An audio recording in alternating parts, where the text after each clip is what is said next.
নমস্কার, আপনারা দেখছেন জেলা বার্তা। আপনাদের সঙ্গে আমি শান্তিপ্রিয়া। বন মহোৎসব পালন বোলপুরে। রাজ্য সরকারি বন মহোৎসব অনুষ্ঠানে অনুপস্থিত থাকলেন উদ্বোধক ও প্রধান অতিথি। সেই নিয়ে আক্ষেপ প্রকাশ করলেন বীরভূম জেলা পরিষদের সভাধিপতি।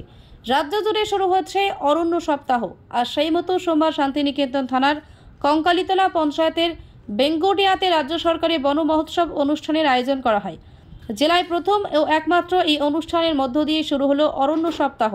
সেখানে উদ্বোধক হিসেবে নাম ছিল বোলপুরের বিধায়ক তথা রাজ্যের মন্ত্রী চন্দ্রনাথ সিনহার। তার সাথেই প্রধান অতিথি ছিলেন রামপুরহাটের বিধায়ক তথা বিধানসভার ডেপুটি স্পিকার আশিস বন্দ্যোপাধ্যায়। এছাড়াও লাভপুরের বিধায়ক তথা জেলার মেন্টর অভিজিৎ সিনহা ও সিউড়ির বিধায়ক তথা কোর কমিটির সদস্য বিকাশ রায়চৌধুরী ও আমন্ত্রিত ছিলেন। কিন্তু সরকারি এই অনুষ্ঠানে একসাথে অনুপস্থিত থাকলেন তারা সকলেই। বিশেষ করে উদ্বোধক ছাড়াই এদিনের অনুষ্ঠান উদ্বোধন হয়, সেই বিষয়ে আক্ষেপ প্রকাশ করেন বীরভূম জেলা পরিষদের সভাধিপতি কাজল শেখ। তিনি বলেন, হয়তো সম্মানীয় আমন্ত্রিতরা বিশেষ কাজের জন্য আসতে পারেননি, তবে তাদের সরকারি এই অনুষ্ঠানে উপস্থিত থাকা প্রয়োজন ছিল। স্বাভাবিকভাবেই এই ঘটনার পরেই জেলা তৃণমূলের উচ্চ নেতৃত্বদের সঙ্গে কাজল শেখের দূরত্বের বিষয়টি সামনে এসেছে। যদিও এই ব্যাপারে ক্যামেরার সামনে কোনো মন্তব্য করতে যাননি অনুপস্থিত আমন্ত্রিতরা। এই বন মহোৎসবে বৃক্ষরোপণ ও বিভিন্ন অনুষ্ঠানের মাধ্যমে অনুষ্ঠিত হয়। এদিন এই অনুষ্ঠানে উপস্থিত ছিলেন বীরভূম জেলার সভাধিপতি কাজল শেখ, বোলপুরের সাংসদ অসিত মাল, নানুরে বিধায়ক বিধানচন্দ্র মাঝি, বোলপুর মহকুমা শাসক অয়ননাথ, এসডিপিও রিকি আগরওয়াল, বীরভূম জেলা পরিষদের বনভূমি কর্মাধ্যক্ষ শ্রীমতী বন্দনা সাহা সহ অন্যান্য বিশিষ্ট ব্যক্তিবর্গ।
প্রাণ বাঁচান।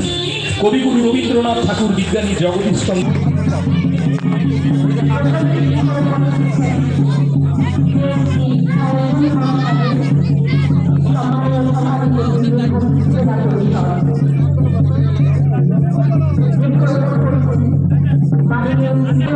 শ্রী বিধানচন্দ্র মাঝি, সম্মানীয় বিধায়ক আনন্দ বিধানসভা।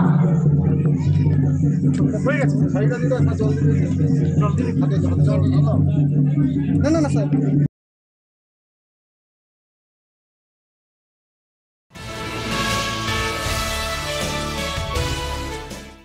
গ্রাম পঞ্চায়েতের কংগ্রেস সদস্য হওয়ায় গ্রামের উন্নয়নে বাধা। নিজের ভাতার টাকায় রাস্তা সংস্কারের উদ্যোগ নিল পঞ্চায়েত সদস্য হরিহর পাড়ায়। ভাতা বাবদ প্রাপ্ত টাকা দিয়ে রাস্তা সংস্কারের উদ্যোগ নিলেন এক গ্রাম পঞ্চায়েত সদস্য। ওই গ্রাম পঞ্চায়েত সদস্যের নাম অঞ্জনা হালদার। তিনি মুর্শিদাবাদের হরিহরপাড়া ব্লকের ধরমপুর গ্রাম পঞ্চায়েতের ৯ নম্বর সংসদের কালুদিয়ার এলাকার কংগ্রেসের প্রতীকে জেতা সদস্য। অঞ্জনার অভিযোগ, বিরোধী দলের সদস্য হওয়ায় এলাকার উন্নয়ন ব্যাহত হচ্ছে। গ্রামের একাধিক রাস্তা খারাপ রয়েছে। সংশ্লিষ্ট গ্রাম পঞ্চায়েত প্রধানকে একাধিকবার জানিয়েও কোনো কাজ হয়নি বলে দাবি অঞ্জনার। গ্রাম বাসিন্দাদের দাবি, তার গ্রামের রাস্তা দিয়ে প্রায় ৪,০০০ মানুষ নিত্য যাতায়াত করেন। অল্প বৃষ্টি হলেই রাস্তায় জল জমে যায় বলে অভিযোগ। পঞ্চায়েত সদস্যের দাবি, গ্রামের বাসিন্দাদের সুবিধার কথা মাথায় রেখে নিজেই রাস্তা সংস্কারের উদ্যোগী হয়েছেন তিনি। 7 ট্রাক্টর ইটের টুকরো দিয়ে রাস্তা যাতায়াতের যোগ্য করা হয়েছে। সেই কাজে হাত লাগিয়েছিলেন স্থানীয়রা।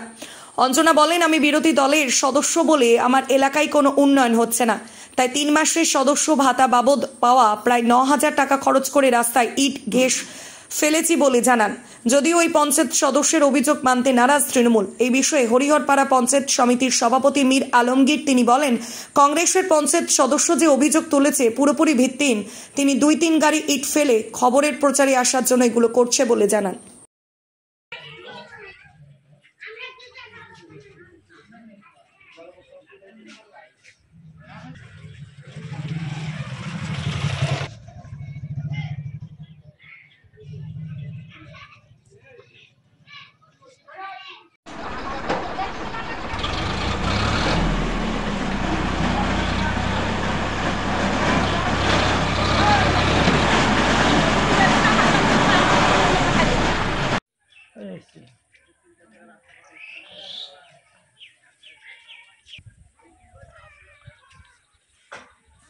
ধরমপুর অঞ্চলে কালুদিয়ার গ্রামে কোনো একটু রাস্তাঘাটে কোনো কাজ নেই। এই গণেশ মেম্বার, কালুদিয়ার গণেশ মেম্বার ও কালকে 2 ট্রাক্টর ইট আধলা এনে রাস্তায় দিয়েছে, নাহলে একটু বৃষ্টি হলে রাস্তায় যাওয়াই যাবে না, 1 হাঁটু কাদা। ঘটনাটা নিয়ে ওখানকার গ্রাম পঞ্চায়েত সদস্য যিনি বলেছেন, তিনি একটা গিমিক তৈরি করার চেষ্টা করছেন। আমরা বিগত 1 বছরে অন্তপক্ষে আমি পঞ্চায়েত সমিতির সভাপতি হওয়ার পর এটুকু বলতে পারি যে মাননীয় মুখ্যমন্ত্রীর যে স্বপ্নের প্রকল্প পথশ্রী, সেই পথশ্রী প্রকল্পের মধ্য দিয়ে এবং আমাদের মাননীয় বিধায়ক নিয়ামত শেখ সাহেবের সাহায্যে আমরা হরিয়াপাড়া ব্লকে অন্ততপক্ষে এই 1 বছরে প্রায় 50 কোটি টাকার ওপর পথশ্রী প্রকল্পে রাস্তার কাজ চলছে। খুব অসুবিধা মানুষের, সেই সাধারণ মানুষের খুব অসুবিধা হয়েছে। মসজিদ, মন্দির, বল খেলার ফিল্ড একসঙ্গে আছে, ওতে মানুষ খাম হয়ে যায়। তাহলে এই রাস্তাটা নিজের বেতন তুলে কটা মাটি ফেলে রাস্তাটা করলাম। এবার আপনাদের দয়া করে বলছে আপনারা রাস্তা আমাদের সামনে হচ্ছে মসজিদ, তার পেছনে হচ্ছে স্কুলের ফিল্ড, সেখানে নামাজ পড়তে বয়স্ক লোকদের খুব সমস্যা হয়, প্লাস বাচ্চাদের ফিল্ডে যেতেও সমস্যা হয়, যেহেতু 1 একটি করে কাদা থাকে। এর জন্য আমরা আমাদের গ্রামের মেম্বারকে বলা হয়েছে, মেম্বার বলেছে দেখছি। এই দেখছি করতে করতে কিছুদিন হলো, মানে 2-3 দিন হলো, আর এই মানে রাস্তাতে রাবিশ, আদলা ভাঙা ইট এইসব ফেলেছে। আপাতত এইটুকু মানে ফেলার পরে আমাদের একটু চলাফেরা হচ্ছে, তার আগে আমাদের বিশাল সমস্যা রাস্তাতে। এখানে সাধারণ মানুষের যাতায়াত খুবই অসুবিধা। আমাকে গ্রামের লোক বলে, তুমি তো মেম্বার, তো একটু রাস্তাটা দেখো। আমি বলি থামেন, প্রধানকে বলি। প্রধান কী করছে দেখা যাক। যে প্রধানকে 2 দিন গেলাম, অফিসারদের মিটিং ছিল হরিয়ারপাড়ে, 2 দিন দেখা পাইনি। তারপরে গেলাম প্রধানকে জিজ্ঞেস করলাম। প্রধান বলছে সেক্রেটারি সাহেবকে জিজ্ঞেস করেন। সেখানে জিজ্ঞেস করলাম, তো আমাদের কোনো ওয়ালফ্রেন্ডে টাকা নাই। আমি সাধারণ লোককে বলি, এই বলছে। তাহলে আমাকে ওইখানে একটা জুম্মা মসজিদ আছে সামনে, নামাজ পড়তে যায়, সবার অসুবিধা, 1 হাঁটু করে কাদা। আমরা কী করবো? এই টাকাটা তুলে তুমি টাকাটা দাও মেম্বারের এই কোটা থেকে। আমরা রাস্তায় সাধারণ মানুষের লিগে চলাফেরা, মেম্বারের বেতনের টাকা 3000 টাকা করে পাই। আমি বললাম যা 2-3 মাসের টাকা লাগবে, এটা করা। সেই উদ্যোগ নিয়ে আমরা এই মাটিটা তুলেছি ভাটা থেকে রাবিশ নিয়ে।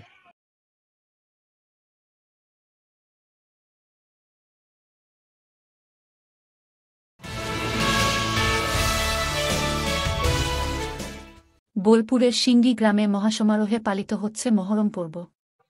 ইরাকের কারবালা প্রান্তরে এই আরবি মহরম মাসে হযরত মুহাম্মদ দৌহিত্র ইমাম হোসেন এজিদ বাহিনীর হাতে নিহত হন। এই ঘটনাকে স্মরণ করে শোকের পর্ব পালিত হল বোলপুরের সিঙ্গি অঞ্চলে। সিঙ্গির বাবু শহীদ আস্তানাপাড়া, মসজিদপাড়া, ডাঙ্গাপাড়া, শেখপাড়া, পরেন্দাপাড়া, মধ্যমপাড়া, ঘিদহ প্রভৃতি এলাকায় আস্তানায় চাদর চড়ানো এবং মরসিয়া ও মাতম অনুষ্ঠিত হল।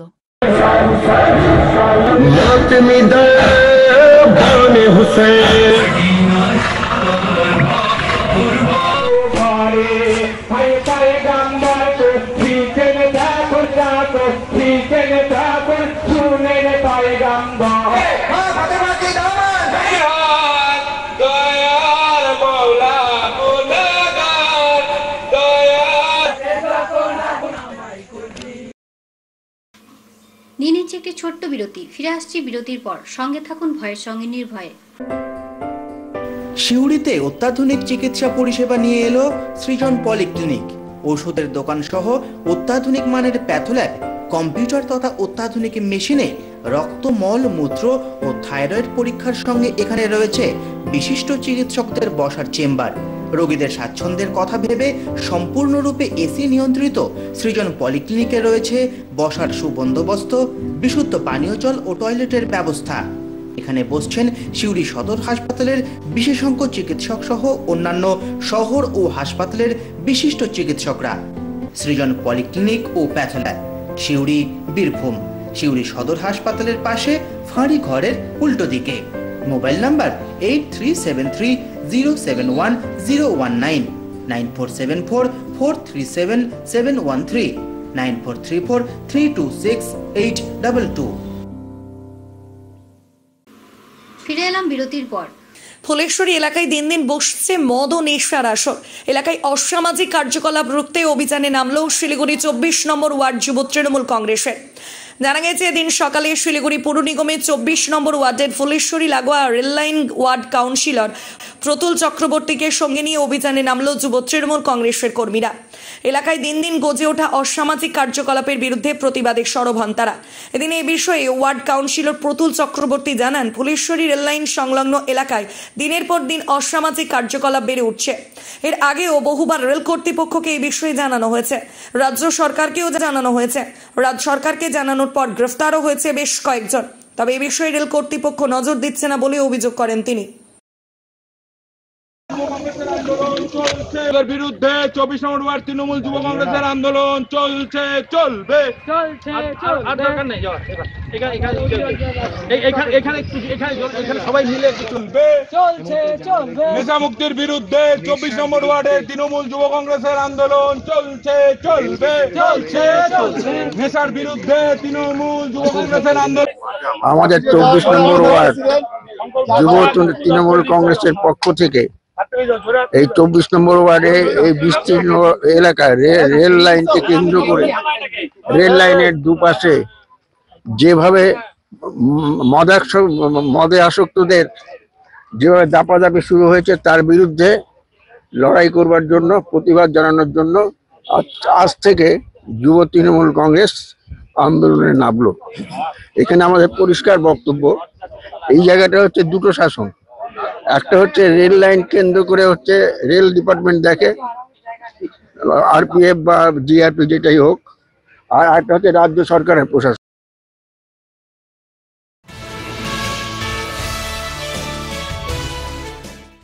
স্বামীকে কাজের জন্য স্টেশন ছাড়তে এসে বাড়ি ফেরার পথে পথ দুর্ঘটনায় মর্মান্তিক মৃত্যু হলো স্ত্রীর। ঘটনাটি ঘটেছে পশ্চিম মেদিনীপুর জেলার নারায়ণগড় থানার অন্তর্গত বহুরূপা এলাকায়।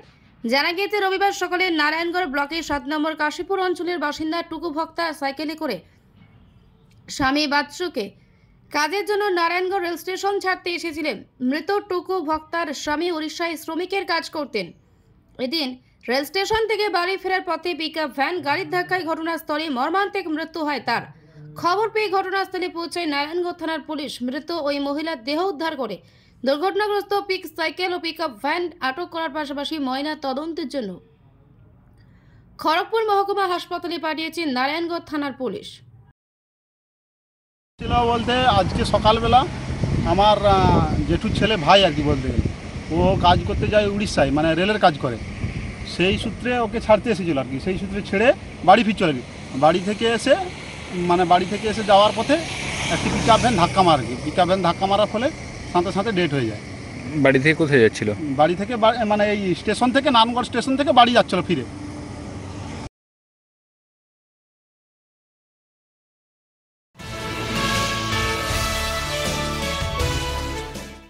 গতকাল মেটলিতে খাঁচাবন্দি হওয়ার পরপর আজ আবারও খাঁচাবন্দি চিতাবাঘ। ডুয়ার্সের চা বাগানে ফের খাঁচাবন্দি চিতাবাঘ। সোমবার সকালে বানারহাট ব্লকের রিয়াবাড়ি চা বাগানে খাঁচাবন্দি হয় একটি পূর্ণবয়স্ক পুরুষ চিতাবাঘ। জানা গেছে বেশ কিছুদিন ধরেই রিয়াবাড়ি চা বাগানে চিতাবাঘের আতঙ্ক ছড়িয়েছিল। বাগানের তরফে বন দফতরের কাছে খাঁচা পাতার আবেদন জানানো হয়। কিছুদিন আগে রিয়াবাড়ি চা বাগানে 8 নং স্যাংশন খাঁচা পেতে বন দপ্তর সোমবার সকালে সেই খাঁচাতেই বন্দী হলো চিতাবাঘ। এদিন চিতাবাঘের গর্জন শুনে শ্রমিকরা এগিয়ে গিয়ে দেখে ওই খাঁচায় বন্দী হয়েছে একটি চিতাবাঘ। খবর পেয়ে ঘটনাস্থলে বিন্নাগুড়ি ওয়াইল্ড লাইফ স্কোয়াডের বনকর্মীরা পৌঁছে চিতাবাঘটি উদ্ধার করে নিয়ে যায়। বন দফতর সূত্রে খবর, প্রাথমিক চিকিৎসার পর চিতাবাঘটিকে জঙ্গলে ছেড়ে দেওয়া হবে।